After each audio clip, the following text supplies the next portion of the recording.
ಪಂಚ ಗ್ಯಾರಂಟಿಗಳನ್ನ ಕೊಡ್ತೀವಿ. ಕಾಂಗ್ರೆಸ್ನ ಸಿಂಬಲ್ನಲ್ಲಿರುವಂತಹ 5 ಬೆರಳುಗಳ ರೀತಿಯಲ್ಲಿನೇ 5 ಗ್ಯಾರಂಟಿಗಳು ಕೂಡ ಕೊಡ್ತೀವಿ ಅನ್ನುವಂತಹ ಮಾತುಗಳನ್ನೆಲ್ಲವನ್ನು ಕೂಡ ಕೈ ನಾಯಕರು ಕಳೆದ ವಿಧಾನಸಭಾ ಚುನಾವಣೆಯ ಸಂದರ್ಭದಲ್ಲಿ ಹೇಳ್ಕೊಂಡಿದ್ರು. ಜನ ಕೂಡ ಇದೇ ಖುಷಿಯಲ್ಲಿ ಕಾಂಗ್ರೆಸ್ ಅನ್ನ ಗೆಲ್ಲಿಸಿದ್ದಾರೆ. 1 ವರ್ಷ ಕಳೆದ ನಂತರ ಈಗ ಕಾಂಗ್ರೆಸ್ ನಾಯಕರಿಗೆ ಅನ್ನಿಸ್ತಾ ಇದೆ, ಅದರಲ್ಲೂ ಕೂಡ ಮಂತ್ರಿಗಳಿಗೆ ಅನ್ಸೋದಕ್ಕೆ ಶುರು ಆಗಿದೆ, ಈ ಕಾಂಗ್ರೆಸ್ಗಳು ಈ ಗ್ಯಾರಂಟಿಗಳು ನಮಗೆ ವರ್ಕ್ ಆಗ್ತಾ ಇಲ್ಲ, ಇದರಿಂದ ಬಹಳ ದೊಡ್ಡ ಲಾಭ ಏನೂ ಆಗ್ತಾ ಇಲ್ಲ, ಇದರಿಂದಾಗಿ ಇದಕ್ಕೆ ಒಂದಿಷ್ಟು ಬದಲಾವಣೆಯನ್ನು ತರಬೇಕು, ಒಂದಿಷ್ಟು ಸರ್ಜರಿ ಮಾಡಬೇಕು, ಒಂದಿಷ್ಟು ಪರಿಷ್ಕರಣೆ ಆಗಬೇಕು, ಒಂದಿಷ್ಟು ಬಡವರಿಗೆ ಮಾತ್ರನೇ ಸಿಗಬೇಕು, ಶ್ರೀಮಂತರಿಗೆ ಹೋಗಬಾರ್ದು ಅನ್ನುವಂಥ ರೀತಿಯಲ್ಲಿ ಮಾತನಾಡೋದಕ್ಕೆ ಶುರು ಮಾಡಿದ್ದಾರೆ. ಹಾಗಾದರೆ ಗ್ಯಾರಂಟಿ ವಿಚಾರದಲ್ಲಿ ಸಚಿವರಿಗೆ ಶುರುವಾಗಿರುವಂಥ ಅನುಮಾನಗಳು ಏನೇನು, ಯಾವ ಕಾರಣಕ್ಕಾಗಿ ಈ ಗ್ಯಾರಂಟಿ ಪರಿಷ್ಕರಣೆಯ ಮಾತು ಶುರುವಾಗಿದೆ ಅನ್ನೋದ್ರ ಬಗ್ಗೆನ ವರದಿಯನ್ನು ನಿಮಗೆ ಮೊದಲಿಗೆ ತೋರಿಸ್ತೀನಿ. ಶ್ರೀಮಂತರು ತೆಗೆದು ಬಡವರಿಗೆ ಕೊಟ್ಟರೆ ಒಳ್ಳೆಯದಾಗಬಹುದು. ಗ್ಯಾರಂಟಿಗಳನ್ನು ಕೊಡ್ತೀವಿ ಎಂದಿದ್ದಕ್ಕೆ ಕಾಂಗ್ರೆಸ್ ಪಕ್ಷಕ್ಕೆ ರಾಜ್ಯದ ಜನ 136 ಸೀಟು ಕೊಟ್ಟು ಅಧಿಕಾರದ ಗದ್ದುಗೆಯಲ್ಲಿ ಕೂರಿಸಿದ್ರು. ಅಧಿಕಾರಕ್ಕೆ ಬರುತ್ತಿದ್ದಂತೆ ಕೊಟ್ಟ ಮಾತಿನಂತೆ ಗ್ಯಾರಂಟಿಗಳನ್ನು ಒಂದೊಂದಾಗಿ ಜಾರಿ ಮಾಡುವ ಕೆಲಸವನ್ನೂ ಸರ್ಕಾರ ಮಾಡಿತ್ತು. ಆದರೆ ವರ್ಷ ತುಂಬಿ ಅದರ ಮೇಲೆ 2 ತಿಂಗಳು ಕಳೆಯೋದ್ರೊಳಗೆ ಗ್ಯಾರಂಟಿಗಳಿಗೆ ಕಾರ್ಮೋಡ ಆವರಿಸಿದೆ. ಲೋಕಸಭೆ ಚುನಾವಣೆಯಲ್ಲಿ ನಿರೀಕ್ಷೆಯಂತೆ ಗ್ಯಾರಂಟಿ ಕೈ ಹಿಡಿದಿಲ್ಲ ಎಂದು ಮೊದಲು ಶಾಸಕರು ಅಪಸ್ವರ ಎತ್ತಿದ್ದರೆ ಈಗ ಸಚಿವರ ಬಾಯಲ್ಲೇ ಆ ಮಾತುಗಳು ಕೇಳಿಬರುತ್ತಿವೆ. ಗ್ಯಾರಂಟಿಗಳ ಪರಿಷ್ಕರಣೆ ಆಗಬೇಕು ಅಂತ ಒಬ್ಬರು, ಬಡವರಿಗಷ್ಟೇ ಸಿಗಬೇಕು ಅಂತ ಮತ್ತೊಬ್ಬರು, ಶ್ರೀಮಂತರಿಗೆ ಕೊಡಬೇಕಿಲ್ಲ ಎಂದು ಇನ್ನೊಬ್ಬರು, ಹೀಗೆ ಒಬ್ಬೊಬ್ಬರು ಒಂದೊಂದು ರೀತಿಯಲ್ಲಿ ಗ್ಯಾರಂಟಿ ಬಗ್ಗೆಯೇ ಚರ್ಚಿಸಲು ಶುರು ಮಾಡಿದ್ದಾರೆ. ಇಷ್ಟಕ್ಕೂ ಈ ವಿಚಾರದಲ್ಲಿ ಸ್ಪಷ್ಟವಾಗಿ ಗ್ಯಾರಂಟಿಗಳು ಶ್ರೀಮಂತರಿಗೆ ಹೋಗೋದನ್ನ ತಡೆಯಬೇಕು ಎಂದಿದ್ದು ಲೋಕೋಪಯೋಗಿ ಸಚಿವ ಸತೀಶ್ ಜಾರಕಿಹೊಳಿ. ನೋಡಿ, ಮಾಡೋದು ಬಿಡೋದು ಅದು ಸರ್ಕಾರಕ್ಕೆ ಬಿಟ್ಟಂತ ವಿಚಾರ. ಕೆಲವು ಕಡೆ ಅಂದ್ರೆ ಅತಿ ಶ್ರೀಮಂತರಿಗೆ ಕೂಡ ಕೆಲವು ಕಡೆ ಹೋಗ್ತಾ ಇದೆ. ಕೆಲವು ಕೇಳಿದ್ವಿ, ಡಾಕ್ಟರ್ಗೆ ಅಮೆರಿಕಾದಲ್ಲಿರೋ ಡಾಕ್ಟರ್ ತಗೊಳ್ತಿದ್ದಾರೆ, ಬೇರೆ ಕಡೆ ಇಂಜಿನಿಯರ್ ತಗೋತಾರೆ ಅಂತ ಹೇಳಿದ್ರು. ಸೊ ಆ ರೀತಿ ಆದಾಗ ಅವ್ರಿಗೆ ಹತ್ರ ಅವಶ್ಯಕತೆ ಇಲ್ಲ, ಅದನ್ನ ಬೇಕಾದ್ರೆ ಬಡವರು ಬೇರೆ ಬಡವರಿಗೆ ಕೊಡಬಹುದು, ಇನ್ನೂ ಬಹಳಷ್ಟು ಜನ. ಯಾಕಂದ್ರೆ ವರ್ಷ ಸಂಖ್ಯೆ ಹೆಚ್ಚಾಗ್ತಿರೋದು, ಒಂದೇ ವರ್ಷಕ್ಕೆ ಸಂಖ್ಯೆ ನಿಲ್ಲಲ್ಲ. ಸೊ ಶ್ರೀಮಂತರು ತೆಗೆದು ಬಡವರಿಗೆ ಕೊಟ್ರೆ ಒಳ್ಳೇದಾಗಬಹುದು. ಸೊ ಆ ರೀತಿ ಎಲ್ಲ ಚರ್ಚೆ ನಡೀತಾ ಇದ್ದಾರೆ ಎಲ್ಲ ಕಡೆ. ಇದೇ ಯೋಜನೆ ಹೋಗ್ತಾ ಇದೆ, 2,000 ರೂಪಾಯಿ ಹೋಗ್ತಾ ಇದೆ, ಬಸ್ನಲ್ಲಿ ಅಡ್ಡಾಡಕ್ಕೆ ಹೋಗ್ತಾ ಇದೆ, ಬಸ್ನಲ್ಲಿ ಅದಕ್ಕೆ ರಿಸ್ಟ್ರಿಕ್ಷನ್ ಇಲ್ಲ. ಬಹಳ ಜನ ಅಭಿಪ್ರಾಯ ಇದೆ, ಅದು ಬಡವರಿಗೆ ಹೋಗಬೇಕು. ಇಷ್ಟಾಗುತ್ತಿದ್ದಂತೆ ಉಳಿದ ಸಚಿವರಿಂದಲೂ ಗ್ಯಾರಂಟಿ ಬಗ್ಗೆ ನಾನಾ ಅಭಿಪ್ರಾಯಗಳು ವ್ಯಕ್ತವಾಗಲು ಶುರುವಾದವು. ಒಬ್ಬರು ಪರಿಷ್ಕರಣೆ ಇಲ್ಲ ಅಂದ್ರೆ ಮತ್ತೊಬ್ಬರು ನಕಲಿಯನ್ನ ತೆಗಿಬೇಕು, ಸರಿಯಾದ ಫಲಾನುಭವಿಗಷ್ಟೇ ಹೋಗಬೇಕು ಅಂತೆಲ್ಲ ಸಮಜಾಯಿಷಿ ನೀಡಿದ್ರು. ಈ ಬಡತನ ರೇಖೆಗಳಿಗಿಂತ ಕಮ್ಮಿ ಇರೋದು ಜನಸಂಖ್ಯೆ ಏನಿದೆ ಅದರಲ್ಲಿ ಭಾಳ ತಾರತಮ್ಯ ಇದೆ. ಅದನ್ನು ಸರಿಪಡಿಸೋದು ಹೇಗೆ ಅಂದ್ಬಿಟ್ಟು ಚರ್ಚೆಗೆ ಬಂದಿದೆ ಅಷ್ಟೇ. ಅದು ಬಿಟ್ಟು ಗ್ಯಾರಂಟಿಗಳ ಪರಿಷ್ಕರಣೆ ಮಾಡಬೇಕು, ಅದು ನಿಲ್ಲಿಸಬೇಕು ಅಂತ ಯಾವುದೇ ರೀತಿಯಾದಂಥ ಮಾತುಕತೆಯೂ ನಡೆದಿಲ್ಲ, ಅದು ಆಲೋಚನೆ ಕೂಡ ಸರ್ಕಾರದಲ್ಲಿ ಇಲ್ಲ. ಈಗ BPL, APL ಕಾರ್ಡ್ಸು ಇದೆಲ್ಲ ಇದೆ. ಮುಂಚೆ ಎಲ್ಲ ನೀವು ಕೂಡ ಬೇಕಾದಷ್ಟು ಇದನ್ನು ಹಾಕಿದ್ರಿ, ಸಾಹುಕಾರರಿಗೆಲ್ಲ ಇವರು BPL ಕಾರ್ಡ್ ಕೊಟ್ಟಿದ್ದಾರೆ ಅಂತ ನಿಮ್ಮ ಮಾತು. ಅದೇನಾಗ್ತದೆ, ಸರ್ಕಾರಕ್ಕೆ ಕೆಟ್ಟ ಹೆಸರು ಬರುತ್ತೆ. ಯಾರಿಗೆ ಅನುಕೂಲ ಇದ್ದಾಗ ಅವರಿಗೆ ಒಂದು ಸರ್ಕಾರದ ಸವಲತ್ತು ಅನ್ವಯ ಆಗೋದಿಲ್ಲ ಅಂತ ಹೇಳಿದ್ರೆ ಅದು ಸರ್ಕಾರದ ತೀರ್ಮಾನಕ್ಕೆ ಬಿಡ್ತೀನಿ, ನಾನು ಅದು ವಿರುದ್ಧ ಅಂತ ಹೇಳೋದ. ಯಾವಾಗ ಸಚಿವರುಗಳೇ ಗ್ಯಾರಂಟಿಗಳ ಬಗ್ಗೆ ಅಪಸ್ವರ ಎತ್ತಿದ್ರು ಅದು ವಿಪಕ್ಷದವರಿಗೂ ಅಸ್ತ್ರವಾಯಿತು. ಆದ್ರೆ ಗ್ಯಾರಂಟಿಗಳನ್ನ ನಿಲ್ಲಿಸಲ್ಲ ಅಂತಾರೆ DCM DKಶಿ. ಟೋಪಿ ಹಾಕ್ಬಿಟ್ಟು ಅನೌನ್ಸ್ ಮಾಡ್ಬಿಟ್ಟು ಈಗ ಅವ್ರ ಕೈ ಕೊಡಕ್ ಸಾಧ್ಯ ಇಲ್ಲ. ಯಾವ್ಯಾವುದು ಘೋಷಣೆ ಮಾಡಿದ್ರು ಅದೆಲ್ಲನೂ ಕೂಡ ಹಳ್ಳ ಹಿಡಿತಾ ಇದ್ದಾರೆ. ಬಹಳ ಜನಕ್ಕೆ ಸಿಕ್ಕೇ ಇಲ್ಲ ಈ ಯೋಜನೆಗಳು, ಬಹಳಷ್ಟು ಜನ ಸಿಕ್ಕೇ ಇಲ್ಲ. ಕರೆಂಟ್ ಫ್ರೀ ಅಂತ ಹೇಳಿದ್ರು, ಮಾದೇವಪ್ಪ ನಿನಗೂ ಫ್ರೀ, ಕಾಕಾ ಪಾಟೀಲ್ ನಿನಗೂ ಫ್ರೀ ಅಂತ ಇದೆಲ್ಲ ಬಿಲ್ಗಳು ಕೊಡ್ತಾ ಇದ್ದಾರೆ, ನೋಡ್ತಾ ಇದ್ದೀವಿ. ಅದರಿಂದ ಕಾಂಗ್ರೆಸ್ ಅವರು ಈ ಮಕ್ಕಳ ಟೋಪಿ ಏನ್ ಹಾಕಿದ್ರು ಇದು ಅವರ ಬಣ್ಣ ಬಯಲಾಗ್ತಾ ಇದೆ. ಅವೆಲ್ಲ ಸುಳ್ಳು, ಅದೆಲ್ಲ ವಿರೋಧ ಪಾರ್ಟಿಯವ್ರದ್ದು. ಅವ್ರಿಗೆ ಇಂಥ ದೊಡ್ಡ ಯೋಜನೆ ತಂದ್ಬಿಟ್ರಲ್ಲ, ನಮ್ ಸಿಕ್ಲಲ್ಲ ಅಂತ ಕೈ ಉಳಿಸ್ಕೊತಾ ಇದ್ದಾರೆ. ಈಗೇನು 56,000 ಕೋಟಿ ರೂಪಾಯಿ ಬಜೆಟ್ ನಲ್ಲಿ ಸಿದ್ದರಾಮಯ್ಯ ಸರ್ಕಾರ ಈಗಾಗಲೇ ಅದನ್ನ ಮೀಸಲಾಗಿಟ್ಟಿದೆ. ಸತೀಶ್ ಜಾರಕಿಹೊಳಿ ಒಬ್ಬರ ಮಾತಲ್ಲ. AICC ನಾಯಕ ರಣದೀಪ್ ಸಿಂಗ್ ಸುರ್ಜೇವಾಲಾ ಮುಂದೆ ಕೆಲ ಸಚಿವರು ಗ್ಯಾರಂಟಿಗಳಿಂದ ಆಗ್ತಿರೋ ಲಾಭ ನಷ್ಟದ ಬಗ್ಗೆ ಚರ್ಚೆ ಮಾಡಿದ್ದಾರೆ. ಸಾಧ್ಯವಾದರೆ ಗ್ಯಾರಂಟಿಗಳಿಗೆ ಕತ್ತರಿ ಹಾಕಲು ಮನವಿ ಮಾಡಿದ್ದು 10 ಅಂಶಗಳನ್ನು ಹೈಕಮಾಂಡ್ ಮುಂದೆ ಉಲ್ಲೇಖಿಸಿದ್ದಾರೆ. ಗ್ಯಾರಂಟಿಗಳಿಗೆ ವರ್ಷ ಖರ್ಚು ಹೆಚ್ಚಾಗ್ತಿದೆ. 2023-24ಕ್ಕೆ ಗ್ಯಾರಂಟಿ ಖರ್ಚು 36,000 ಕೋಟಿಯಷ್ಟಿತ್ತು. 2024-25ಕ್ಕೆ ಗ್ಯಾರಂಟಿ ಖರ್ಚು 59,000 ಕೋಟಿಗೆ ಏರಿಕೆಯಾಗಿದೆ. ಗ್ಯಾರಂಟಿಗಳಿಂದ ರಾಜ್ಯದ ಅಭಿವೃದ್ಧಿ ಯೋಜನೆಗಳಿಗೆ ಹಣ ಸಿಗ್ತಿಲ್ಲ, ಅನುದಾನ ಸಿಗದೆ ಮತದಾರರಿಗೆ ಉತ್ತರಿಸಲು ಆಗ್ತಿಲ್ಲ. ಗ್ಯಾರಂಟಿಗಳಿಗೆ ಕತ್ತರಿ ಹಾಕಿ ಕ್ಷೇತ್ರಕ್ಕೆ ಅನುದಾನ ಕೊಡಿಸಿ. ಬಡವರಿಗೆ ಗ್ಯಾರಂಟಿ ಸಿಗಬೇಕೇ ಹೊರತು ಶ್ರೀಮಂತರಿಗಲ್ಲ. ಶ್ರೀಮಂತರನ್ನ ಯೋಜನೆಯಿಂದ ಕೈಬಿಟ್ರೆ ಒಳ್ಳೆಯದು. 5 ಗ್ಯಾರಂಟಿಗಳನ್ನು ಪರಿಷ್ಕರಿಸಿದ್ರೆ ಅಂದಾಜು 20,000 ಕೋಟಿ ಉಳಿತಾಯ ಮಾಡಬಹುದು. ಹೀಗಾಗಿ ತಕ್ಷಣ ಗ್ಯಾರಂಟಿಗಳನ್ನು ಪರಿಷ್ಕರಿಸಲು ಆದೇಶ ಹೊರಡಿಸಿ ಅಂತ ಮನವಿ ಇಟ್ಟಿದ್ದಾರೆ. ಗ್ಯಾರಂಟಿಗಳನ್ನು ಕೊಟ್ಟು ಜನರ ಮನಸ್ಸು ಕದ್ದ ಕಾಂಗ್ರೆಸ್ ಗ್ಯಾರಂಟಿಗಳನ್ನು ನಿಲ್ಲಿಸಿಬಿಡುತ್ತೆ ಅನ್ನೋ ಸುದ್ದಿ ಹರಿದಾಡ್ತಿದೆ. ಆದರೆ ಅದು ಸಾಧ್ಯವಿಲ್ಲ. ಅದಕ್ಕೆ ಗ್ಯಾರಂಟಿಗಳನ್ನು ನಿಲ್ಲಿಸೋದು ಬಿಟ್ಟು ಪರಿಷ್ಕರಣೆಗೆ ರೆಡಿಯಾಗ್ತಿದೆ ಗ್ಯಾರಂಟಿ ಸರ್ಕಾರ. ಹಾಗಿದ್ರೆ ಪರಿಷ್ಕರಣೆ ಹೇಗೆ ಅಂತ ನೋಡೋದಾದ್ರೆ ಅಕ್ರಮ ಬಿಪಿಎಲ್ ಕಾರ್ಡ್ಗಳಿಗೆ ಬ್ರೇಕ್ ಹಾಕಲು ನಿರ್ಧಾರ ಮಾಡಿದ್ದಾರೆ. ತೆರಿಗೆ ಕಟ್ಟೋರು, ಬಾಡಿಗೆ ಪಡೆಯೋರ ಬಿಪಿಎಲ್ ಕಾರ್ಡ್ ರದ್ದು ಮಾಡ್ತಾರೆ. ಸರ್ಕಾರಿ ನೌಕರರು, ಕಾರು, ಲಾರಿ ಇದ್ದವರ ಬಿಪಿಎಲ್ ಕಾರ್ಡ್ ರದ್ದಾಗುತ್ತೆ. 3 ಹೆಕ್ಟೇರ್ ಜಮೀನು ಹೊಂದಿದವರ ಬಿಪಿಎಲ್ ಕಾರ್ಡ್ ರದ್ದಾಗುತ್ತೆ. 1ಕ್ಕಿಂತ ಹೆಚ್ಚು ಸೈಟ್ ಹೊಂದಿರೋರ ಬಿಪಿಎಲ್ ಕಾರ್ಡ್ ಕ್ಯಾನ್ಸಲ್ ಆಗುತ್ತೆ. ವರ್ಷಕ್ಕೆ 1.20 ಲಕ್ಷ ಆದಾಯ ಮೀರಿದವರ ಬಿಪಿಎಲ್ ಕಾರ್ಡ್ ರದ್ದಾಗುತ್ತೆ. ಯಾವಾಗ ಬಿಪಿಎಲ್ ಕಾರ್ಡ್ ರದ್ದಾಗುತ್ತೋ ಆಟೋಮ್ಯಾಟಿಕ್ ಆಗಿ ಅನ್ನಭಾಗ್ಯ ಗ್ಯಾರಂಟಿ ಯೋಜನೆ ರದ್ದಾಗುತ್ತೆ. ಇದಿಷ್ಟೇ ಅಲ್ಲ, ಬಿಪಿಎಲ್ ಕಾರ್ಡ್ ಇಲ್ಲದವರಿಗೆ ಹೊಸ ಎಪಿಎಲ್ ಕಾರ್ಡ್ ವಿತರಣೆಗೂ ಸರ್ಕಾರ ಪ್ಲಾನ್ ಮಾಡುತ್ತಿದೆ. ಕೆಲ ಸಚಿವರು ಆಕ್ಷೇಪ ಎತ್ತಿದ್ರೆ ಇನ್ನು ಕೆಲ ಸಚಿವರು ಗ್ಯಾರಂಟಿಗಳಿಂದಲೇ ಪಕ್ಷಕ್ಕೆ ಲಾಭವಾಗಿದೆ, ಅಲ್ಲದೆ ಗ್ಯಾರಂಟಿಯಿಂದಾಗಿ ಯಾವ ಯೋಜನೆಯನ್ನು ಸರ್ಕಾರ ನಿಲ್ಲಿಸಿಲ್ಲ ಎಂದು ಗ್ಯಾರಂಟಿ ಪರವಾಗಿ ಬ್ಯಾಟಿಂಗ್ ಮಾಡುತ್ತಿದ್ದಾರೆ. ನಾವ್ಯಾರು ಆ ರೀತಿ ಹೇಳಿಲ್ಲ ಲಾಭ ಆಗಿಲ್ಲ ಅಂತ. ಯಾಕೆಂದ್ರೆ ನಮಗೆ 13% ಮತ ಜಾಸ್ತಿ ಆಗಿದೆ ಅಂತ ಹೇಳುವಾಗ ಆದರೂ ಎಲ್ಲಿಂದ ಬಂದಿದೆ 13% ಮತ ಹೆಚ್ಚು ಎಲ್ಲಿಂದ ಬಂದಿದೆ? ಸೀಟ್ ಗೆದ್ದಿದೆ ಇರ್ಬೋದು, ಆದರೆ ವೋಟ್ ಶೇರ್ ನೋಡಿದಾಗ ಹೆಚ್ಚಿದೆ ನಮ್ಮದು. ಅದನ್ನ ನಾವು ಈ ಗ್ಯಾರಂಟಿಗಳಿಂದಾನೇ ಹೆಚ್ಚಾಗಿದೆ ಅಂತ ಯಾಕೆ ವಿಶ್ಲೇಷಣೆ ಮಾಡಬಾರ್ದು? ಸರ್ಕಾರದಾಗ ಅನುದಾನ ಇಲ್ಲ ಪ್ರಶ್ನೆನೇ ಇಲ್ಲ. ಯಾವಾಗ ನಿಂತಿದೆ ಹೇಳಿ? ರೋಡ್ ಪಿಡಬ್ಲ್ಯೂ ರೋಡ್ ನಿಂತಿದೆನಾ? ಗ್ರಾಮೀಣಾಭಿವೃದ್ಧಿ ರೋಡಿಗೆ ದುಡ್ಡು ಕೊಟ್ಟಿದ್ದಲ್ಲ, ಕೊಟ್ಟಿಲ್ವಾ? ಅವ್ರು ಯಾರು ಉತ್ಸವ ಮಾಡ್ತೀನಿ ಅಂತ ಕೇಳ್ತಾರೆ, ಅವ್ರಿಗೆ ಕೊಡ್ತೀವಿ. ಯಾಕಂದ್ರೆ ಹೋದ್ಸತಿ ಕೆಲವೊಂದಿಷ್ಟು ನಾವು ಟೈಮ್ ಕೊಡಲಿಲ್ಲ ಉತ್ಸವಕ್ಕೆ, ಯಾಕಂದ್ರೆ ಬರ ಇತ್ತು. ಬರ ಇರೋದ್ರಿಂದ ಉತ್ಸವವನ್ನು ಮಾಡಲಿಲ್ಲ. ಈ ಸತಿ ಉತ್ಸವ ಮಾಡ್ತೀವಿ.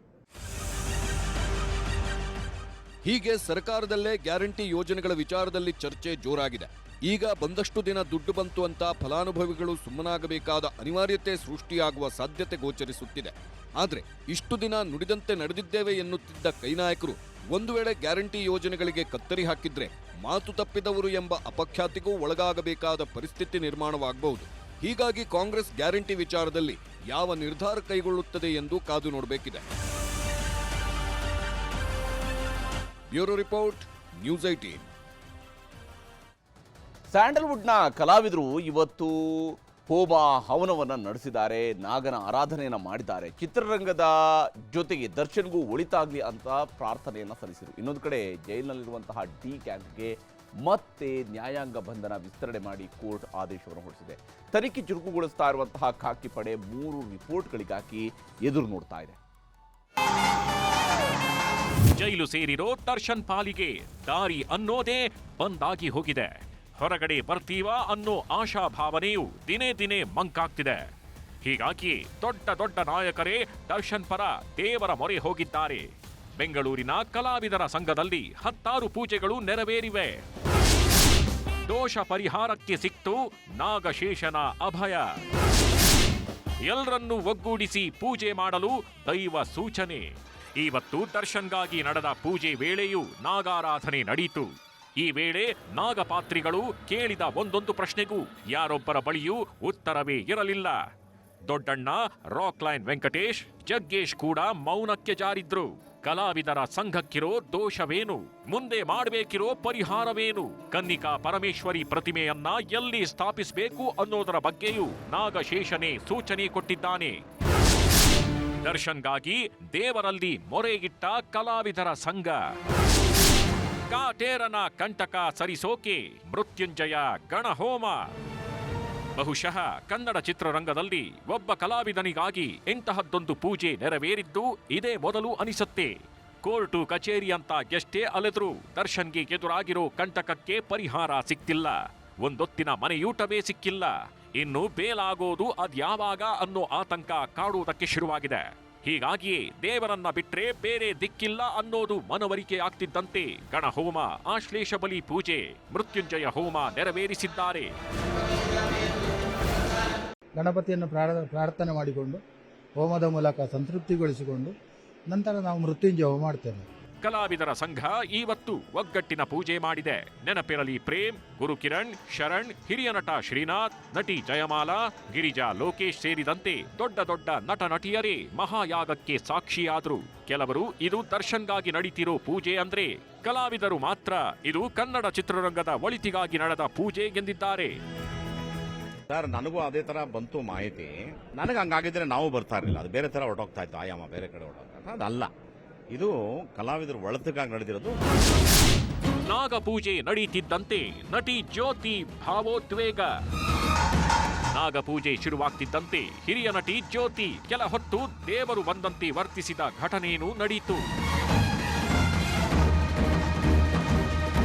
ದೇವ್ರ ಪೂಜೆ ಮಾಡಿದಾಗ ದೇವರ ಆರತಿ ಈ ತರ ಆರಾಧನೆಗಳು ಮಾಡುವಾಗ ಸ್ವಲ್ಪ ಬರುತ್ತೆ ನನಗೆ ಮೊದಲಿಂದನೂ. ಇಲ್ಲಿ ನಾಗಂದೂ ಅಷ್ಟೇ, ನಾಗಾರಾಧನೆ ಟೈಮಲ್ಲೂ ನನಗೆ ಬರುತ್ತೆ. ಕಲಾವಿದರ ಮಹಾಪೂಜೆಯಲ್ಲಿ 500ಕ್ಕೂ ಹೆಚ್ಚು ಜನ ಭಾಗಿಯಾಗಿದ್ರು. ಬಂದವರಿಗೆಲ್ಲ ವಿಶೇಷ ಊಟದ ವ್ಯವಸ್ಥೆಯನ್ನು ಮಾಡಿಸಲಾಗಿತ್ತು. ಕಲಾವಿದರ ಸಂಘದ ಪೂಜೆ ಮಧ್ಯೆ ದರ್ಶನ್ ಸೋದರಳಿಯ ಚಂದನ್ ಜೆಪಿ ನಗರದಲ್ಲಿರುವ ಮೂಕಾಂಬಿಕಾ ದೇಗುಲದಲ್ಲಿ ವಿಶೇಷ ಪೂಜೆ ಮಾಡಿಸಿದ್ರು.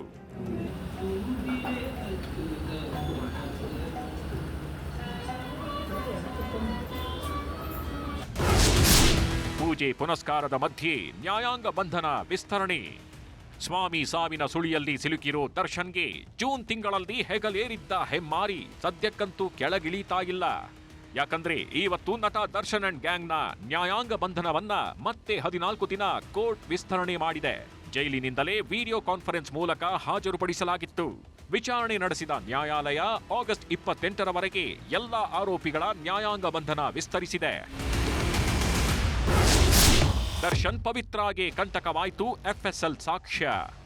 ಪೊಲೀಸರ ಕೈ ಸೇರಿರೋ ಎಫ್ಎಸ್ಎಲ್ ವರದಿ ದರ್ಶನ್ ಹಾಗೂ ಪವಿತ್ರಾಗೆ ಕಂಟಕವಾಗಿ ಕಾಡುವುದಕ್ಕೆ ಶುರುವಾಗಿದೆ. ಬಟ್ಟೆ ಹಾಗೂ ಚಪ್ಪಲಿ ಮೇಲೆ ಸಿಕ್ಕಿರೋ ರಕ್ತವೇ ಇಬ್ಬರಿಗೆ ಕಾನೂನಿನ ಕುಣಿಕೆ ಬಿಗಿ ಮಾಡ್ತಿದೆ.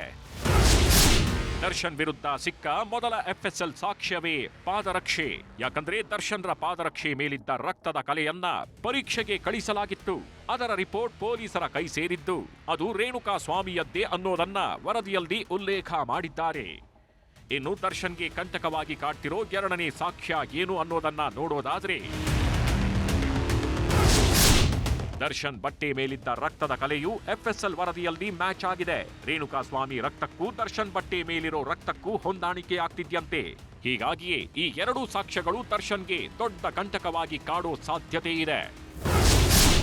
ಪೊಲೀಸರ ತನಿಖೆ ವೇಳೆ ಪವಿತ್ರ ಪಾದರಕ್ಷೆಗಳ ಮೇಲಿದ್ದ ರಕ್ತದ ಕಲೆಗಳು ಪತ್ತೆಯಾಗಿದ್ವು. ಹೀಗಾಗಿ ಪಾದರಕ್ಷೆಗಳನ್ನ ಎಫ್ಎಸ್ಎಲ್ಗೆ ರವಾನಿಸಲಾಗಿತ್ತು.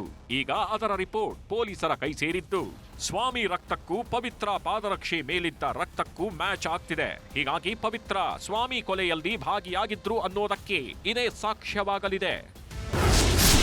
ಮಹತ್ವದ 3 ವರದಿಗೆ ಕಾಯ್ತಿದೆ ಖಾಕಿ ಪಡೆ. ಈಗಾಗಲೇ 6 ಎಫ್ಎಸ್ಎಲ್ ವರದಿಗಳು ಪೊಲೀಸರ ಕೈ ಸೇರಿವೆ.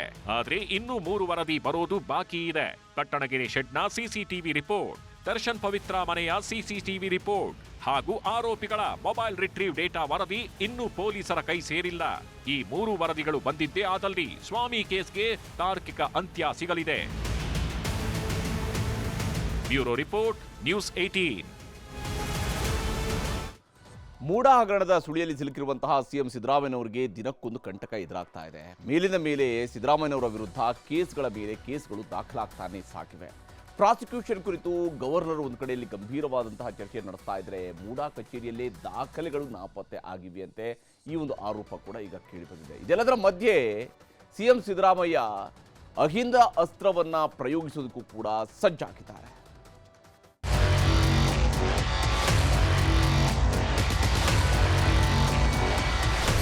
ಕ್ಲೀನ್ ಹ್ಯಾಂಡ್ ಅನ್ನೋ ಖ್ಯಾತಿಯಿಂದಲೇ ಮತ್ತೊಮ್ಮೆ ಸಿಎಂ ಪಟ್ಟ ಕಟ್ಕೊಂಡಿರೋ ಸಿದ್ದರಾಮಯ್ಯ ಮೇಲೆ ಮೂಡಾ ತೂಗುಗತ್ತಿ ತೂಗ್ತಿದೆ. ಸಿಎಂ ಕುಟುಂಬದ ಬಾಗಿಲು ಬಡಿದಿರೋ ಈ ವಿವಾದ ಹೊಸ ಟ್ವಿಸ್ಟ್ ಪಡೆದುಕೊಳ್ತಿದೆ. ಸಿದ್ದರಾಮಯ್ಯ ವಿರುದ್ಧ ದಿನಕ್ಕೊಂದು ಕೇಸ್ಗಳು ಬೀಳ್ತವೆ. ಬಚಾವ್ ಆಗೋದಕ್ಕೆ ಸಿಎಂ ಸರ್ಕಸ್ ಮಾಡ್ತಿದ್ರೆ ಸಿದ್ದು ತಲೆದಂಡಕ್ಕೆ ಕಸರತ್ತು ನಡೆಸದೆ ಮೈತ್ರಿ ಪಡೆ.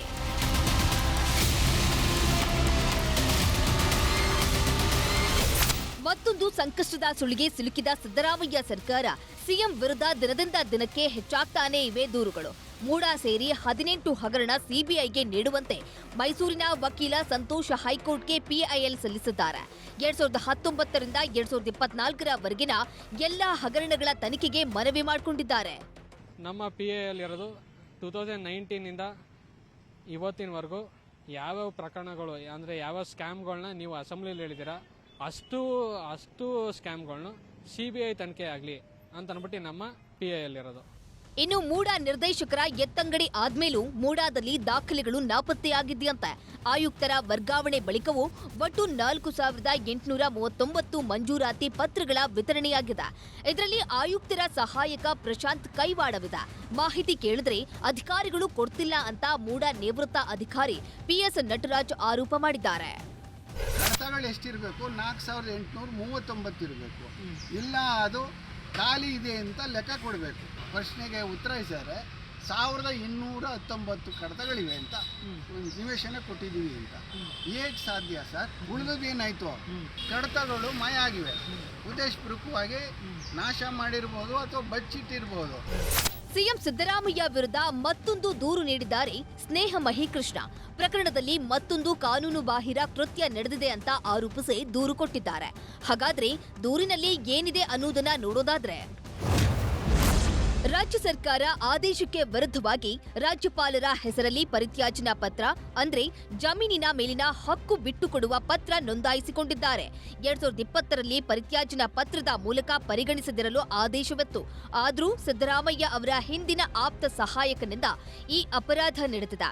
ಕೆಸಿ ಉಮೇಶ್ನಿಂದ 25/11/2021ರಂದು ಪರಿತ್ಯಾಜನಾ ಮಾಡಿಸಲಾಗಿದೆ. ಸಿಎಂ ಪತ್ನಿ ಪಾರ್ವತಿಯವರಿಂದ ಪರಿತ್ಯಾಜನಾ ಪತ್ರ ಪಡೆಯಲಾಗಿದ್ದು, ಸಿದ್ದರಾಮಯ್ಯ ಕುಟುಂಬದ ಹೆಸರಲ್ಲಿ ಸುಳ್ಳು ದಾಖಲೆ ಸೃಷ್ಟಿಸಿದ್ದಾರೆ. ಅಕ್ರಮ ಎಸಗಿರುವ ಉಮೇಶ್ ಮತ್ತು ಸಂಬಂಧಿಸಿದ ಅಧಿಕಾರಿಗಳನ್ನ ವಜಾಗೊಳಿಸಬೇಕು, ಸರ್ಕಾರದ ಮುಖ್ಯ ಕಾರ್ಯದರ್ಶಿಗೆ ನಿರ್ದೇಶಿಸುವಂತೆ ಮನವಿ ಮಾಡಿದ್ದಾರೆ ಸ್ನೇಹ ಮಹಿಕೃಷ್ಣ. ಮೂಡಾ ಹಗರಣದಿಂದ ಟೆನ್ಷನ್ ಆಗಿರೋ ಸಿಎಂ ಸಿದ್ದರಾಮಯ್ಯ ಚಿತ್ತ ಗವರ್ನರ್ ಹಾಗೂ ಕೋರ್ಟ್ನತ್ತ ನೆಟ್ಟಿದೆ. ಅತ್ತ ರಾಜ್ಯಪಾಲರು ಕೂಡ ಗಂಭೀರ ಚಿಂತನೆ ನಡೆಸಿದ್ದಾರೆ. ಅಬ್ರಹಾಂ ದೂರಿನ ಮೇಲೆ ಸಿದ್ದರಾಮಯ್ಯಗೆ ಪ್ರಾಸಿಕ್ಯೂಷನ್ ಕೊಡುವ ಬಗ್ಗೆ ಚಿಂತನೆ ನಡೆಸಿದ್ದಾರೆ ಗವರ್ನರ್. ಇದಕ್ಕಾಗಿ ಕಾನೂನು ತಜ್ಞರ ಜೊತೆ ಚರ್ಚೆಯನ್ನು ನಡೆಸಿದ್ದಾರೆ. ಅನ್ಯ ರಾಜ್ಯಗಳ ಗವರ್ನರ್ ತೀರ್ಪುಗಳ ಬಗ್ಗೆಯೂ ಮಾಹಿತಿ ಪಡೆದುಕೊಂಡಿದ್ದಾರೆ. ನೋಟಿಸ್ ಹಿಂಪಡೆಯುವ ನಡೆಯ ಬಗ್ಗೆಯೂ ಸಮಾಲೋಚನೆ ನಡೆಸಿದ್ದಾರೆ. ಕೋರ್ಟ್ನಲ್ಲಿ ವಿಚಾರಣೆಗೆ ಅಸ್ತು ಅಂದ್ರೆ ಮುಂದಿನ ತೀರ್ಮಾನಕ್ಕೆ ಸಜ್ಜಾಗಿದ್ದಾರೆ. ಪ್ರಾಸಿಕ್ಯೂಷನ್ ಬಿಟ್ಟು ಬೇರೆ ರೀತಿ ತನಿಖೆ ಬಗ್ಗೆಯೂ ಚರ್ಚಿಸಿದ್ದು ಸೂಕ್ತ ನಿರ್ಣಯ ಪ್ರಕಟ ಮಾಡಲು ಮುಂದಾಗಿದ್ದಾರೆ. ಸಂಕಷ್ಟದ ಹೊತ್ತಲ್ಲೇ ಸಿಎಂ ಅಹಿಂದ ಅಸ್ತ್ರ. ಹಗರಣಗಳ ಸುಳಿಗೆ ಸಿಲುಕಿರುವ ಸಿದ್ದರಾಮಯ್ಯ ಅಹಿಂದ ಅಸ್ತ್ರ ಪ್ರಯೋಗಿಸೋದಕ್ಕೆ ಪ್ಲಾನ್ ಮಾಡಿದ್ದಾರೆ. ಸದ್ದಿಲ್ಲದೆ ಅಹಿಂದ ನಾಯಕರನ್ನ ಒಗ್ಗೂಡಿಸುತ್ತಿರೋ ಸಿಎಂ ಭವಿಷ್ಯದ ಸಂಕಷ್ಟ ಎದುರಿಸಲು ರಣತಂತ್ರ ರೂಪಿಸುತ್ತಿದ್ದಾರೆ. ಅಹಿಂದ ಸಂಘಟನೆಗೆ ಹೆಚ್ಚು ಒತ್ತು ಕೊಟ್ಟಿದ್ದು ಆಗಸ್ಟ್ 20ರಿಂದ ಅಹಿಂದ ಚಳವಳಿ ಆರಂಭಿಸಲು ಮುಂದಾಗಿದೆ Siddu and team. Bureau report, news 18. Congress ವಿರುದ್ಧ ಸಮರ ಸಾರಿರುವಂತಹ ಬಿಜೆಪಿಯೊಳಗೆ ಬಂಡಾಯದ ಬೆಂಕಿ ಹೊತ್ಕೊಂಡಿದೆ. ವಿಜೇಂದ್ರ ವಿರುದ್ಧ ಸಿಡಿದಿರುವಂತಹ ರೆಬೆಲ್ಸ್ ಪ್ರತ್ಯೇಕ ಪಾದಯಾತ್ರೆಯನ್ನು ನಡೆಸುವುದಕ್ಕೆ ಮುಂದಾಗಿದ್ದಾರೆ. ಬಂಡೆದವರ ವಿರುದ್ಧ ವಿಜೇಂದ್ರ ಕೂಡ ಗರಂ ಆಗಿದ್ದು, ಹೈಕಮಾಂಡ್ ಜೊತೆಗೆ RSS ಪ್ರಮುಖರಿಗೂ ಕೂಡ ದೂರು ಕೊಟ್ಟಿದ್ದಾರೆ.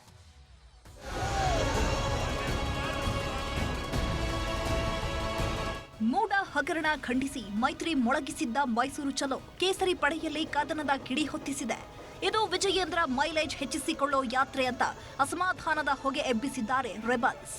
ಇಷ್ಟಕ್ಕೆ ಸುಮ್ಮನಾಗದೆ ಪ್ರತ್ಯೇಕ ಪಾದಯಾತ್ರೆ ಮಾಡಿ BSY ಕುಟುಂಬಕ್ಕೆ ಕೌಂಟರ್ ಕೊಡೋದಕ್ಕೆ ಸಜ್ಜಾಗಿದ್ದಾರೆ. ವಾಲ್ಮೀಕಿ ಹಗರಣದ ವಿರುದ್ಧ ಸೆಪ್ಟೆಂಬರ್ 17ರಂದು ಸಿಡಿದೇಳಲು ಮುಂದಾಗಿದ್ದಾರೆ. ಶಾಸಕ ಯತ್ನಾಳ್ ನೇತೃತ್ವದಲ್ಲಿ ರಣಕಹಳೆ ಮೊಳಗಿಸಿ ಕಾಂಗ್ರೆಸ್ ಜೊತೆಗೆ BSY ಬಣದ ವಿರುದ್ಧವೂ ಬಾಣ ಬಿಡಲು ತಯಾರಿಯಾಗ್ತಿದೆ. ಇದೇ ವಿಚಾರಕ್ಕೆ ಮಾತನಾಡಿದ ಮಾಜಿ ಸಂಸದ ಪ್ರತಾಪ್ ಸಿಂಹ, ನಾವು ಬೆಳಗಾವಿಯಲ್ಲಿ ನಡೆಸಿದ್ದು ಅತೃಪ್ತರ ಸಭೆಯಲ್ಲ. ವಾಲ್ಮೀಕಿ ಹಗರಣ ವಿರುದ್ಧ ಸೆಪ್ಟೆಂಬರ್ 17ಕ್ಕೆ ಪಾದಯಾತ್ರೆ ಮಾಡ್ತೀವಿ ಅಂದ್ರು. ಹಿಂದುಳಿದ ಜಾತಿ ಜನಾಂಗಗಳಿಗೆ ಆಗಿರುವಂತ ಅನ್ಯಾಯ, ಇದ್ರ ಬಗ್ಗೆನೂ ಪಾದಯಾತ್ರೆನ ನಾವು ಮಾಡಬೇಕು. ಅದನ್ನು ನಾವು ಸೆಪ್ಟೆಂಬರ್ 17ಗೆನೋ ಅವರು ಪ್ರಾರಂಭ ಮಾಡಬೇಕು ಅಂತ ಅವರು ಯೋಚನೆಯನ್ನು ಮಾಡಿದ್ದಾರೆ. ಆ ಸಂದರ್ಭದಲ್ಲಿ ಎಲ್ಲರನ್ನೂ ಕರೆಯೋಣ. ಇದು ಬಿಜೆಪಿಯ ಒಂದು ಕಾರ್ಯಕ್ರಮ ಆಗಿರ್ತದೆ. ಬಂಡೆದ್ದವರ ವಿರುದ್ಧ ವಿಜಯೇಂದ್ರ ರಣರಣ. ಏನಿಲ್ಲ ಅಂತಾನೆ ಬಂಡಾಯದ ಬಾವುಟ ಹಾರಿಸ್ತಾ ಇರೋ ರೆಬಲ್ಸ್ ವಿರುದ್ಧ ವಿಜಯೇಂದ್ರ ಗರಂ ಆಗಿದ್ದಾರೆ. ರೆಬಲ್ಸ್ಗಳ ಜಾತಕ ಜಾಲಾಡಿರೋ ಬಿಜೆಪಿ ರಾಜ್ಯಾಧ್ಯಕ್ಷ ಹೈಕಮಾಂಡ್ಗೆ ದೂರು ನೀಡಿ ಖಡಕ್ ಸಂದೇಶ ರವಾನಿಸಿದ್ದಾರೆ. ಪಕ್ಷ ಸಂಘಟನೆ ಅಂದ್ರೆ ರೆಬಲ್ಸ್ ಸಭೆ ನಡೆಸಿದಂತೆ ಅಲ್ಲ, ಹಣಬಲ, ಜನಬಲ, ತಂತ್ರದ ಜೊತೆ ಪರಿಶ್ರಮ ಬೇಕು. ರಾಜ್ಯಾದ್ಯಂತ ಕಾರ್ಯಕರ್ತರನ್ನ ಒಗ್ಗೂಡಿಸಬೇಕು. ನಾಯಕತ್ವ ಒಪ್ಪದವರನ್ನೇ ಅಧ್ಯಕ್ಷರನ್ನಾಗಿ ಮಾಡಿ. ರೆಬಲ್ಸ್ಗಳಿಗೆ ಪಟ್ಟ ಕಟ್ಟಿ ಪಕ್ಷದ ಜವಾಬ್ದಾರಿ ನೀಡಿ. ನಾನು ಶಿಕಾರಿಪುರ ಕ್ಷೇತ್ರದ ಜನರ ಜೊತೆ ಇರ್ತೇನೆ. ಅವರನ್ನೇ ಅಧ್ಯಕ್ಷರನ್ನಾಗಿ ಮಾಡಿ.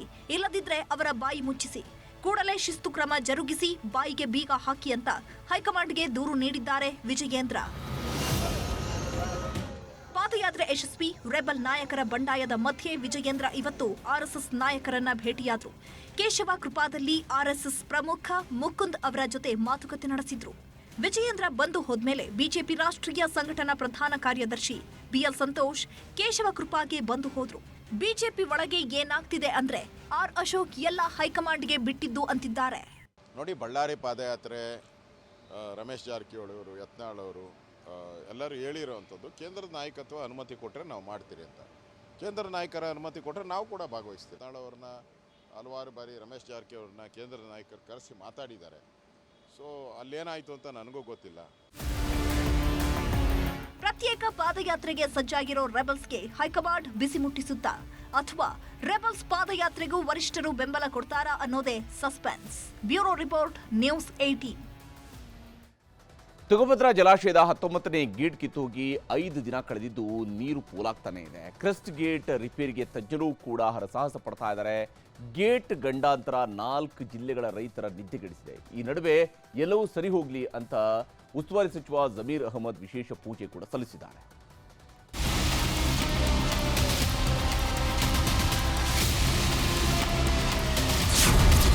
ನಾಲ್ಕು ಜಿಲ್ಲೆ ರೈತರಿಗೆ ತುಂಗಭದ್ರೆ ಟೆನ್ಷನ್. ಕಿತ್ತೋದ ಗೇಟ್, 27 ಟಿಎಂಸಿ ನೀರು ಖಾಲಿ. ತುಂಬಿ ತುಳುಕ್ತಿದ್ದ ತುಂಗಭದ್ರಾ ಜಲಾಶಯ ದಿನೇ ದಿನೇ ಖಾಲಿಯಾಗ್ತಿದೆ. ಮಳೆಗಾಲವೇ ಮುಗಿದಿಲ್ಲ, ಈಗಲೇ ಜಲಾಶಯದ ನೀರು ಖಾಲಿಯಾಗುವುದಕ್ಕೆ ಶುರುವಾಗಿದೆ. ಕಳೆದ 5 ದಿನದಿಂದ ಎಷ್ಟೇ ಸರ್ಕಸ್ ಮಾಡಿದ್ರು ಟಿಬಿ ಡ್ಯಾಂನ ಗೇಟ್ ಕ್ಲೋಸ್ ಮಾಡುವುದಕ್ಕಾಗ್ತಿಲ್ಲ. ಕಿತ್ತೋದ ಕ್ರೆಸ್ಟ್ ಗೇಟ್ 4 ಜಿಲ್ಲೆಗಳ ರೈತರ ನಿದ್ದೆಗೆಡುವಂತೆ ಮಾಡಿದೆ. ಭರದಿಂದ ಸಾಗಿದ ಕ್ರೆಸ್ಟ್ ಗೇಟ್ ರಿಪೇರಿ ಕಾರ್ಯ ಕೇವಲ 5 ದಿನದಲ್ಲಿ 27 ಟಿಎಂಸಿ ನೀರು ಸುಖ ಸುಮ್ಮನೆ ವ್ಯರ್ಥವಾಗಿದೆ. 19ನೇ ಗೇಟ್ನಲ್ಲೇ ತುಂಗಭದ್ರೆ ಅಪ್ಪಳಿಸಿ ಬರ್ತಿರೋದ್ರಿಂದ ಹೊಸ ಗೇಟ್ ಹಾಕುವುದಕ್ಕೂ ಸಾಧ್ಯವಾಗ್ತಿಲ್ಲ. ಒಂದು ಕಡೆ ನೀರು ಪೋಲಾಗುವುದನ್ನ ತಪ್ಪಿಸುವ ಸವಾಲು, ಇನ್ನೊಂದು ಕಡೆ ಆದಷ್ಟು ಬೇಗ ಗೇಟ್ ಕ್ಲೋಸ್ ಮಾಡಬೇಕು ಅನ್ನೋ ಚಾಲೆಂಜ್. ಹೀಗಾಗಿ ಡ್ಯಾಮ್ ತಜ್ಞ ಕನಯ್ಯ ಅಂಡ್ ಟೀಮ್ ಶತಾಯಗತಾಯ ಪ್ರಯತ್ನ ಪಡ್ತಿದೆ. ಸದ್ಯದ ಪರಿಸ್ಥಿತಿ ನೋಡಿದ್ರೆ ಇನ್ನೂ 2-3 ದಿನದಲ್ಲಿ ಗೇಟ್ ಅಳವಡಿಕೆ ಮಾಡುವುದು ಕಷ್ಟ ಸಾಧ್ಯ. ಇದೇ ಕಾರಣಕ್ಕೆ ಸಚಿವರು ದೇವರ ಮೊರೆ ಹೋಗಿದ್ದಾರೆ. ನಿರ್ವಿಘ್ನವಾಗಿ ಗೇಟ್ ಅಳವಡಿಕೆ ಮಾಡುವಂತ ಅಂತ ಜಮೀರ್ ಅಹಮದ್ ವಿಶೇಷ ಪೂಜೆ ಸಲ್ಲಿಸಿದ್ದಾರೆ.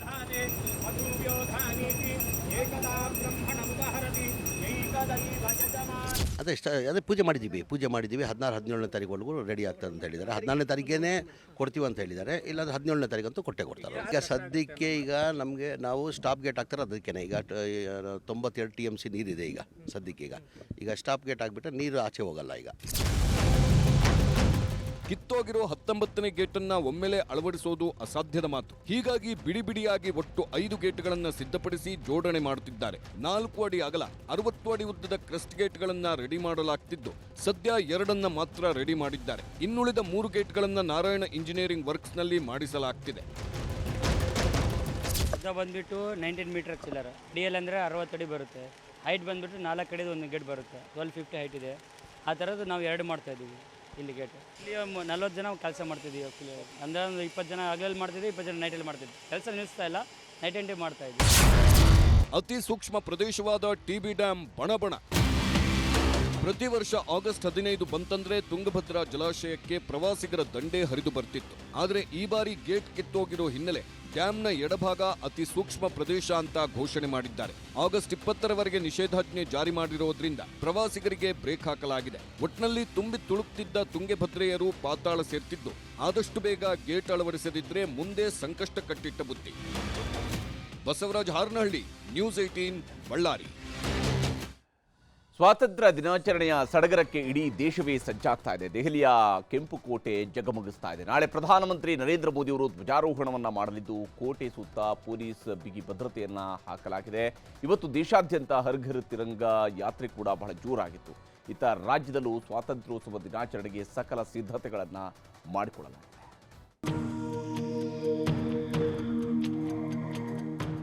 78ನೇ ಸ್ವಾತಂತ್ರ್ಯೋತ್ಸವದ ಸಂಭ್ರಮಕ್ಕೆ ಇಡೀ ರಾಷ್ಟ್ರವೇ ಸಜ್ಜುಗೊಂಡಿದೆ. ಸ್ವಾತಂತ್ರ್ಯ ದಿನದ ಹಬ್ಬಕ್ಕೆ ಕೌಂಟ್ ಡೌನ್ ಶುರುವಾಗಿದೆ. ನಾಳೆ ಧ್ವಜಾರೋಹಣ ಮಾಡಲಿರುವ ಪ್ರಧಾನಿ ಮೋದಿ ರಾಷ್ಟ್ರವನ್ನ ಉದ್ದೇಶಿಸಿ ಭಾಷಣ ಮಾಡ್ತಾರೆ. ಪ್ರಧಾನಿ ಮಾಡಲಿರುವ ಸ್ವಾತಂತ್ರ್ಯೋತ್ಸವದ 11ನೇ ಭಾಷಣ ಇದಾಗಿದ್ದು, ನಾವು ಹೊಸ ದಾಖಲೆಯನ್ನ ನಿರ್ಮಿಸಲಿದ್ದಾರೆ. ಇದಕ್ಕಾಗಿಯೇ ಸಿಂಗಾರಗೊಂಡ ದೆಹಲಿಯ ಕೆಂಪುಕೋಟೆಯ ಸುತ್ತ ಸೇನಾಪಡೆ ಭದ್ರ ಕೋಟೆಯನ್ನೇ ಕಟ್ಟಿದೆ. ಸ್ವಾತಂತ್ರ್ಯೋತ್ಸವ ಹಿನ್ನೆಲೆ ದೆಹಲಿಯಲ್ಲಿ ಪೊಲೀಸರು ಫುಲ್ ಅಲರ್ಟ್ ಆಗಿದ್ದು, ಭಾರೀ ಬಿಗಿ ಬಂದೋಬಸ್ತ್ ಕೈಗೊಳ್ಳಲಾಗಿದೆ. 3,000ಕ್ಕೂ ಹೆಚ್ಚು ಟ್ರಾಫಿಕ್ ಪೊಲೀಸ್, 10,000ಕ್ಕೂ ಅಧಿಕ ಸಿಬ್ಬಂದಿಯನ್ನ ನಿಯೋಜನೆ ಮಾಡಲಾಗಿದೆ. 700ಕ್ಕೂ ಅಧಿಕ ಎಐ ಆಧಾರಿತ ಕ್ಯಾಮೆರಾಗಳನ್ನ ಅಳವಡಿಕೆ ಮಾಡಲಾಗಿದೆ. ರಾಷ್ಟ್ರ ರಾಜಧಾನಿಯ ರೈಲ್ವೆ ಹಾಗೂ ಬಸ್ ನಿಲ್ದಾಣದಲ್ಲೂ ಭದ್ರತೆಯನ್ನ ಕೈಗೊಳ್ಳಲಾಗಿದೆ. ಕೆಂಪುಕೋಟೆಯ ಸಮಾರಂಭಕ್ಕೆ 4,000ಕ್ಕೂ ಅಧಿಕ ವಿಶೇಷ ಆಹ್ವಾನಿತರು ಹಾಜರಾಗಲಿದ್ದು, ಈ ಪೈಕಿ ದೇಶದ 4 ಆಧಾರ ಸ್ತಂಭಗಳೆಂದು ಪರಿಗಣಿಸಲ್ಪಟ್ಟ ರೈತರು, ಯುವಜನತೆ, ಮಹಿಳೆಯರು ಮತ್ತು ಬಡವರ್ಗದ ಜನ ಇರಲಿದ್ದಾರೆ. ಈ ವಿಶೇಷ ಆಹ್ವಾನಿತರ ಪಟ್ಟಿಯನ್ನ 11 ವಿಭಾಗಗಳಾಗಿ ವಿಂಗಡಿಸಲಾಗಿದೆ. ಕೃಷಿ ಮತ್ತು ರೈತರ ಅಭಿವೃದ್ಧಿ ವಿಭಾಗದಲ್ಲಿ 1000, ಯುವಜನರ ವಿಭಾಗದಲ್ಲಿ 600, ಮಹಿಳಾ ಮತ್ತು ಮಕ್ಕಳ ಅಭಿವೃದ್ಧಿ ವಿಭಾಗದಿಂದ 300 ಮಹಿಳೆಯರಿಗೆ ಆಹ್ವಾನ ನೀಡಲಾಗಿದ್ದು, ಈ ಪೈಕಿ 45 ಲಖ್ಪತಿ ದೀದಿಯರು, 30 ಡ್ರೋನ್ ದೀದಿಯರು ಇರಲಿದ್ದಾರೆ. ಸ್ವಾತಂತ್ರ್ಯೋತ್ಸವ ಹಿನ್ನೆಲೆಯಲ್ಲಿ ಹಲವಾರು ರಾಜ್ಯಗಳಲ್ಲಿ ಹರ್ ಘರ್ ತಿರಂಗಾ ಯಾತ್ರೆಯನ್ನು ನಡೆಸಲಾಯಿತು. ಹರಿಯಾಣ, ಲಡಾಖ್, ಹಿಮಾಚಲ ಪ್ರದೇಶ ಸೇರಿದಂತೆ ಹಲವೆಡೆ ಹಬ್ಬದ ವಾತಾವರಣವೇ ನಿರ್ಮಾಣವಾಗಿತ್ತು. ಐಟಿ ಸಿಟಿಯಲ್ಲೂ ಸ್ವಾತಂತ್ರ್ಯ ದಿನಾಚರಣೆಗೆ ಸಿದ್ಧತೆ. ಸ್ವಾತಂತ್ರ್ಯ ದಿನಾಚರಣೆಯ ಹಿನ್ನೆಲೆಯಲ್ಲಿ ಮಾಣಿಕ್ ಷಾ ಪರೇಡ್ ಗ್ರೌಂಡ್ನಲ್ಲಿ ಕಾರ್ಯಕ್ರಮಕ್ಕೆ ಬೇಕಾದ ಎಲ್ಲಾ ಸಿದ್ಧತೆಯನ್ನ ಮಾಡಿಕೊಳ್ಳಲಾಗಿದೆ. ರಿಹರ್ಸಲ್ ಕಾರ್ಯಕ್ರಮವನ್ನ ಮಾಡಲಾಗಿದ್ದು, ಬಿಗಿ ಭದ್ರತೆಯನ್ನ ಕೈಗೊಳ್ಳಲಾಗಿದೆ. 10 ಡಿಸಿಪಿ, 17 ಎಸಿಪಿ, 42 ಇನ್ಸ್ಪೆಕ್ಟರ್ಸ್ಗಳು, 112 ಪಿಎಸ್ಐ, 62 ಎಎಸ್ಐ, 511 ಕಾನ್ಸ್ಟೇಬಲ್ಸ್ಗಳು, 72 ಮಹಿಳಾ ಸಿಬ್ಬಂದಿಯನ್ನ ನೇಮಕ ಮಾಡಲಾಗಿದೆ. 106 ಸಿಬ್ಬಂದಿಯನ್ನ ಮೈದಾನದ ಸುತ್ತಮುತ್ತ ಟ್ರಾಫಿಕ್ ಕಂಟ್ರೋಲ್ಗೆ ನಿಯೋಜನೆ ಮಾಡಿದೆ. ಬೆಂಕಿಪಟ್ನ, ಕಪ್ಪು ಕರವಸ್ತುಗಳು, ಚೂಪಾದ ವಸ್ತುಗಳು, ಕ್ಯಾಮೆರಾಗಳನ್ನ ತೆಗೆದುಕೊಂಡು ಹೋಗುವಂತಿಲ್ಲ. ಮೈದಾನದ ಒಳಗಡೆ ಬಿಡುವ ಮುನ್ನ ಎಲ್ಲವನ್ನ ಪರಿಶೀಲನೆ ಮಾಡಲಾಗುತ್ತೆ. ಹರ್ ಘರ್ ತಿರಂಗಾ ಅಭಿಯಾನ ಹಿನ್ನೆಲೆಯಲ್ಲಿ ಬೆಳಗಾವಿಯ ಚಿಕ್ಕೋಡಿಯಲ್ಲಿ ಹರ್ ಘರ್ ತಿರಂಗಾ ಕಾರ್ಯಕ್ರಮವನ್ನ ನಡೆಸಲಾಯಿತು. ಇತ್ತ ಚಿಕ್ಕಬಳ್ಳಾಪುರ, ಚಿಕ್ಕಮಗಳೂರಿನ ಮೂಡಿಗೆರೆಯಲ್ಲಿ ತಿರಂಗ ಮೆರವಣಿಗೆಯನ್ನ ನಡೆಸಲಾಯಿತು. Bureau report, news 18. ಈಗ ರಾಜ್ಯ, ದೇಶ ವಿದೇಶಗಳ ಮತ್ತಷ್ಟು ಪ್ರಮುಖ ಸುದ್ದಿಗಳನ್ನು ಕ್ವಿಕ್ ಆಗಿ ನೋಡೋಣ. ಅಕ್ಕ ಸಮ್ಮೇಳನದ ಹಿನ್ನೆಲೆ ಅಮೆರಿಕ ಪ್ರವಾಸಕ್ಕೆ ಮುಂದಾಗಿದ್ದ ಶಿಲ್ಪಿ ಅರುಣ್ ಯೋಗಿರಾಜ್ಗೆ ವೀಸಾ ನಿರಾಕರಿಸಲಾಗಿದೆ. ವೀಸಾ ಸಮಸ್ಯೆ ಬಗೆಹರಿಸೋದಾಗಿ ಸಂಸದ ಯದುವೀರ್ ಒಡೆಯರ್ ಭರವಸೆ ನೀಡಿದ್ದಾರೆ. ಶಿರೂರು ಗುಡ್ಡ ಕುಸಿತದ ಸ್ಥಳದಲ್ಲಿ 2ನೇ ಹಂತದ ಕಾರ್ಯಾಚರಣೆ ಶುರುವಾಗಿದೆ. ಮುಳುಗು ತಜ್ಞ ಈಶ್ವರ ಮಲ್ಪೆ ತಂಡದಿಂದ ಶೋಧ ಕಾರ್ಯ ನಡೆದಿದೆ. ಗಂಗಾವಳಿ ಆಳದಲ್ಲಿ ಸಿಲುಕಿರುವ ಲಾರಿ ಮೇಲೆತ್ತಲು ಕಾರ್ಯಾಚರಣೆ ನಡೆಸಲಾಗುತ್ತಿದೆ. ಬೆಳ್ತಂಗಡಿ ಶಾಸಕ ಹರೀಶ್ ಪೂಂಜಾ ಮೇಲೆ ಭ್ರಷ್ಟಾಚಾರದ ಆರೋಪ ಕೇಳಿಬಂದಿತ್ತು. ನಾನು ಭ್ರಷ್ಟ ಅಲ್ಲ, 1 ರೂಪಾಯಿ ಮುಟ್ಟಿಲ್ಲ ಅಂತ ಮಾರಿಗುಡಿ ದೇಗುಲದಲ್ಲಿ ಪೂಂಜಾ ಪ್ರಮಾಣ ಮಾಡಿದ್ದಾರೆ. ಕೇರಳದ ವಯನಾಡಿನಲ್ಲಿ ಮತ್ತೆ ಮಳೆಯ ಆತಂಕ ಶುರುವಾಗಿದ್ದು, ಆರೆಂಜ್ ಅಲರ್ಟ್ ಘೋಷಿಸಲಾಗಿದೆ. ಇನ್ನು 3-4 ದಿನ ಮಳೆ ಅಬ್ಬರಿಸುತ್ತೆ ಅಂತ ಹವಾಮಾನ ಇಲಾಖೆ ಹೇಳಿದೆ. 78ನೇ ಸ್ವಾತಂತ್ರ್ಯ ದಿನಾಚರಣೆಯ ಹಿನ್ನೆಲೆ ಇಂದು ರಾಷ್ಟ್ರಪತಿ ಮುರ್ಮು ದೇಶವನ್ನುದ್ದೇಶಿಸಿ ಮಾತನಾಡಿದ್ದಾರೆ. ಸ್ವಾತಂತ್ರ್ಯಕ್ಕಾಗಿ ಹೋರಾಡಿದ ಮಹಾನೀಯರನ್ನ ನೆನೆದು ಭಾರತ ವಿಶ್ವದ 3ನೇ ಶಕ್ತಿಶಾಲಿ ರಾಷ್ಟ್ರ ಆಗುತ್ತೆ ಎಂದರು. ಕೋಲ್ಕತಾ ವೈದ್ಯೆ ಕೊಲೆ ಪ್ರಕರಣದ ಆರೋಪಿಯನ್ನ ರಕ್ಷಿಸಲು ಯತ್ನಿಸುತ್ತಿದ್ದಾರೆ ಅಂತ ಸ್ಥಳೀಯ ಆಡಳಿತದ ವಿರುದ್ಧ ರಾಹುಲ್ ಗಾಂಧಿ ಕಿಡಿಕಾರಿದ್ದಾರೆ. ಮತ್ತೊಂದೆಡೆ ಕೇಂದ್ರ ರಕ್ಷಣಾ ಕಾಯ್ದೆ ಜಾರಿಯಾಗುವವರೆಗೆ ವೈದ್ಯರು ಮುಷ್ಕರ ಮುಂದುವರಿಸುವುದಾಗಿ ಹೇಳಿದ್ದಾರೆ. ಲೋಕಸಭೆ ಚುನಾವಣೆಯ ವೇಳೆ ಪ್ರಧಾನಿ ಮೋದಿ ಮುಸ್ಲಿಮರ ವಿರುದ್ಧ 100ಕ್ಕೂ ಹೆಚ್ಚು ಇಸ್ಲಾಮೋಫೋಬಿಕ್ ಹೇಳಿಕೆಯನ್ನ ನೀಡಿದ್ದಾರೆ. HRW ಈ ಬಗ್ಗೆ ವರದಿ ಮಾಡಿದೆ. ಜಮ್ಮು ಕಾಶ್ಮೀರದ ದೋಡಾ ಜಿಲ್ಲೆಯಲ್ಲಿ ಉಗ್ರರು ಭದ್ರತಾ ಪಡೆಯ ನಡುವೆ ಗುಂಡಿನ ಚಕಮಕಿ ನಡೆದಿದೆ. 4 ಭಯೋತ್ಪಾದಕರು ಗುಂಡೇಟಿಗೆ ಬಲಿಯಾಗಿದ್ದಾರೆ. ಘಟನೆಯಲ್ಲಿ ಓರ್ವ ಸೇನಾ ಕ್ಯಾಪ್ಟನ್ ಹುತಾತ್ಮರಾಗಿದ್ದಾರೆ. ಮಧ್ಯಂತರ ಸರ್ಕಾರದ ವಿರೋಧದ ನಡುವೆಯೂ ನಾಳೆ ರಾಷ್ಟ್ರೀಯ ಶೋಕ ದಿನ ಆಚರಿಸಲು ಬಾಂಗ್ಲಾ ಮಾಜಿ ಪ್ರಧಾನಿ ಶೇಖ್ ಹಸೀನಾ ಕರೆ ನೀಡಿದ್ದಾರೆ. ಇದಾಗಿತ್ತು ಇವತ್ತಿನ ಸೂಪರ್ ಪ್ರೈಮ್ 9. ಈಗ ಬಿಗ್ ಸ್ಟೋರಿ ಪ್ರಸಾರವಾಗುತ್ತೆ. ನೋಡ್ತಾ ಇರಿ ನ್ಯೂಸ್ 18 ಕನ್ನಡ.